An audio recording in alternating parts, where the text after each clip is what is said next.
नमस्कार, कहानी बैरल में आपका स्वागत है। लीजिए पेश है रविंद्रनाथ टैगोर द्वारा लिखित कहानी समाज का शिकार। मैं जिस युग का वर्णन कर रहा हूँ उसका न आदि है न अंत। वह एक बादशाह का बेटा था और उसका महलों में लालन पालन हुआ था, किंतु उसे किसी के शासन में रहना स्वीकार न था। इसलिए उसने राजमहलों को तिलांजलि देकर जंगलों की राह ली। उस समय देश भर में 7 शासक थे। वह 7 शासकों के शासन से बाहर निकल गया और ऐसे स्थान पर पहुंचा जहां किसी का राज्य न था। आखिर शहजादे ने देश को क्यों छोड़ा?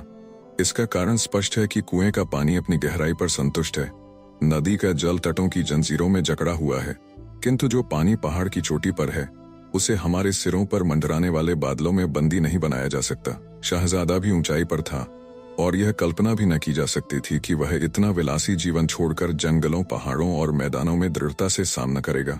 इस पर भी बहादुर शहजादा भयावने जंगल को देखकर भयभीत न हुआ। उसकी राह में 7 समुद्र थे और न जाने कितनी नदियां, किंतु उसने सबको अपने साहस से पार कर लिया।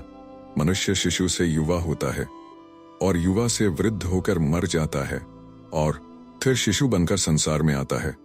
वह इस कहानी को अपने माता पिता से अनेक बार सुनता है कि भयानक समुद्र के किनारे एक किला है, उसमें एक शहजादी बंदी है जिसे मुक्त कराने के लिए एक शहजादा जाता है।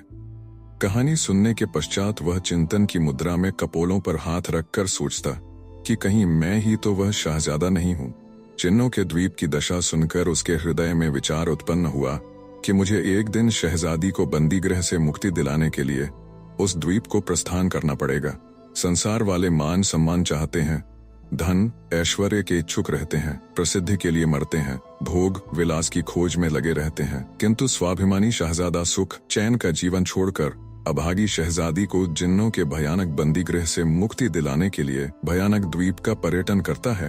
भयानक तूफानी सागर के सम्मुख शहजादे ने अपने थके हुए घोड़े को रोका, किंतु पृथ्वी पर उतरना था कि सहसा दृश्य बदल गया और शहजादे ने आश्चर्यचकित दृष्टि से देखा कि सामने एक बहुत बड़ा नगर बसा हुआ है। ट्राम चल रही है, मोटरें दौड़ रही हैं, दुकानों के सामने खरीदारों की और दफ्तरों के सामने क्लर्कों की भीड़ है। फैशन के मतवाले चमकीले वस्त्रों से सुसज्जित चहुं और घूम फिर रहे हैं। शहजादे की यह दशा कि पुराने कुर्ते में बटन भी लगे हुए नहीं, वस्त्र मैले, जूता फट गया। हर एक व्यक्ति उसे घृणा की दृष्टि से देखता है, किंतु उसे चिंता नहीं। उसके सामने एक ही उद्देश्य है और वह अपनी धुन में मग्न है। अब वह नहीं जानता कि शहजादी कहाँ है। वह एक अभागे पिता की अभागी बेटी है। धर्म के ठेकेदारों ने उसे समाज की मोटी जंजीरों में जकड़कर छोटी अंधेरी कोठरी के द्वीप में बंदी बना दिया है। चहुं और पुराने रीति रिवाज और रूढ़ियों के समुद्र घेरा डाले हुए हैं। क्योंकि उसका पिता निर्धन था और वह अपने होने वाले दामाद को लड़की के साथ अमूल्य धन संपत्ति न दे सकता था, इसलिए किसी सज्जन खानदान का कोई शिक्षित युवक उसके साथ विवाह करने पर सहमत न होता था। लड़की की आयु अधिक हो गई। वह रात दिन देवताओं की पूजा अर्चना में लीन रहती थी। उसके पिता का स्वर्गवास हो गया और वह अपने चाचा के पास चली गई। चाचा के पास नकद रुपया भी था और काफी मकान आदि भी। अब उसे सेवा के लिए मुफ्त की सेविका मिल गई। वह सवेरे से रात के 12 बजे तक घर के काम काज में लगी रहती। बिगड़ी दशा का शहजादा उस लड़की के पड़ोस में रहने लगा। दोनों ने एक दूसरे को देखा। प्रेम की जंजीरों ने उनके हृदयों से विवाह कर दिया। लड़की जो अब तक पैरों से कुचली हुई कोमल कली की भांति थी, उसने प्रथम बार संतोष और शांति की सांस लिया। किंतु धर्म के ठेकेदार यह किस प्रकार सहन कर सकते थे कि कोई दुखित स्त्री लोहे की जंजीरों से छुटकारा पाकर सुख का जीवन व्यतीत कर सके। उसका विवाह क्या हुआ, एक प्रलय उपस्थित हो गई। प्रत्येक दिशा में शोर मचा कि धर्म संकट में है, धर्म संकट में है। चाचा ने मूंछों पर ताव देकर कहा, चाहे मेरी संपूर्ण संपत्ति नष्ट ही क्यों न हो जाए, अपने कुल के रीति रिवाजों की रक्षा करूंगा। बिरादरी वाले कहने लगे, एक समाज की सुरक्षा हेतु लाखों रुपया बलिदान कर देंगे। और एक धर्म के पुजारी सेठ ने कहा, भाई कलयुग है, कलयुग है, यदि हम अचेत रहे तो धर्म विलय हो जाएगा। आप सब महानुभाव रुपये पैसे की चिंता न करें। यदि यह मेरा महान कोष धर्म के काम न आया तो फिर किस काम आएगा?